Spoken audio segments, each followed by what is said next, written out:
Hyderabad LB Nagar Rangareddy court దగ్గర న్యాయవాదులు ధర్నా చేస్తున్నారు. అక్కడ పరిస్థితి గురించి తాజా సమాచారాన్ని మా ప్రతినిధి కృష్ణ లైవ్ లో అందిస్తారు. ఓ టు యు కృష్ణ. కళ్యాణి, ప్రస్తుతం తెలంగాణ రాష్ట్ర సాధన కోసం రంగారెడ్డి జిల్లా కోర్టు ఆవరణలో తెలంగాణ న్యాయవాదులు గత 6 రోజులుగా దీక్ష చేస్తున్నారు. రిలే నిరాదీక్ష చేసి తెలంగాణ రాష్ట్ర సాధన కోసం తమ వంతుగా ఆందోళన కార్యక్రమాలు నిర్వహిస్తున్నారు. అయితే తెలంగాణ బంద్ నేపథ్యంలో ఇక్కడ మొత్తం తెలంగాణ న్యాయవాదులంతా పెద్ద ఎత్తున రోడ్డు మీద రాస్తారోకో నిర్వహిస్తున్నారు.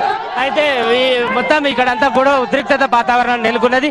అయితే ప్రస్తుతం పోలీసులు కూడా వీళ్ళని సద్దుమణిగించే ప్రయత్నం చేస్తున్నారు. అయితే వాళ్ళు మాత్రం రాస్తారోకో విజయవాడ జాతీయ ప్రధాన రహదారి మీద వీరు మొత్తం ఆందోళన చేస్తున్నారు. అయితే రాస్తారోకో చేసి వాహనాలు పోకుండా వీరంతా నిర్బంధించడం జరిగింది. ఎట్టి పరిస్థితుల్లో తెలంగాణ రాష్ట్ర సాధన జరిగే వరకు వీళ్ళ ఆందోళన కొనసాగిస్తామని చెప్పారు. అయితే ఈ కొంతమంది న్యాయవాదులు మనతో మాట్లాడడానికి సిద్ధంగా ఉన్నారు. చెప్పండి సార్, మీ డిమాండ్ ఏంటి? ప్రధాన సమస్య మా డిమాండ్, ముఖ్యమంత్రి రోషయ్య గారు మీరు ఆంధ్రాకే ఒక ముఖ్యమంత్రిగా పక్షపాత ధోరణిగా మాట్లాడుతున్నారు. ఆంధ్రలో ఉద్యమం జరిగినప్పుడు ఎలాంటి చెప్పలేరు. నిన్ననే తెలంగాణ ఉద్యమం వల్ల పారిశ్రామికవేత్తలు ఐటీ గీటీ అంతా వస్తుందన్నారు. ఇది పక్షపాత ధోరణితో చెప్తున్నటువంటి విషయం. తెలంగాణ మీ ఉద్యమకారుల మీద, న్యాయవాదుల మీద పెట్టినటువంటి కేసులు వెంటనే ఎత్తివేయాలి. ఒకవేళ మీరు బిల్లు పెట్టకుంటే ప్రజలే పార్లమెంట్ లో బిల్లు పెట్టే రోజులు మేము తీసుకొస్తామని చెప్తున్నాం. అదే విధంగా మోహన్ బాబుకు పట్టిన గతే మీకు పడుతుంది. అదే విధంగా ఓ ఆంధ్ర సోదరులారా, ప్రజలారా, మీరు జై ఆంధ్ర ఉద్యమాన్ని చేయండి. దాన్ని మేము స్వాగతిస్తాం. సమైక్యాన్ని, మీ యొక్క ఆస్తులు పాస్తులను నష్టం చేసుకోకండి.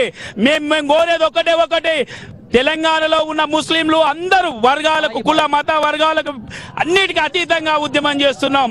కాబట్టి రాజకీయ నాయకులారా వెంటనే బిల్లు పెట్టండి, తెలంగాణకు మద్దతు తెలపండి. జై తెలంగాణ. జై. మీరు చెప్పండి, మీరు ముఖ్యంగా ఏమని కోరుకుంటున్నారు?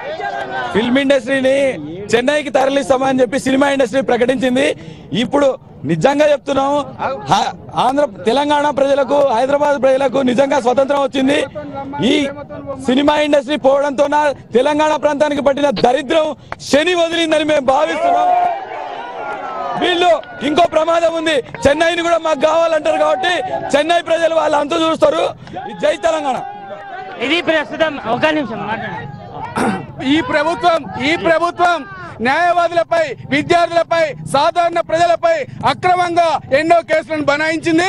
ఇలాంటి కేసులను పెట్టి ఈ యొక్క ఉద్యమాన్ని ఆపాలనుకుంటే అది ఒక పిచ్చి భ్రమ అని చెప్పి మేము రాష్ట్ర కేంద్ర ప్రభుత్వాలను హెచ్చరిస్తున్నాం. రంగారెడ్డి జిల్లా న్యాయవాదులుగా ఏది ఏమైనప్పటికీ ప్రభుత్వం కళ్ళు తెరిచి ఇంటెలిజెన్స్ వాళ్ళతో రిపోర్ట్స్ తెప్పించుకొని వెంటనే తెలంగాణ ప్రక్రియను ప్రారంభించాలని చెప్పి మేము కేంద్ర రాష్ట్ర ప్రభుత్వాలను డిమాండ్ చేస్తున్నాం.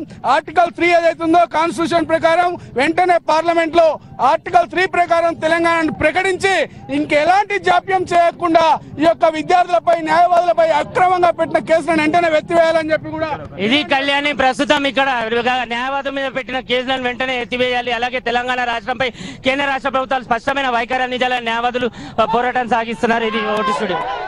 Thank you.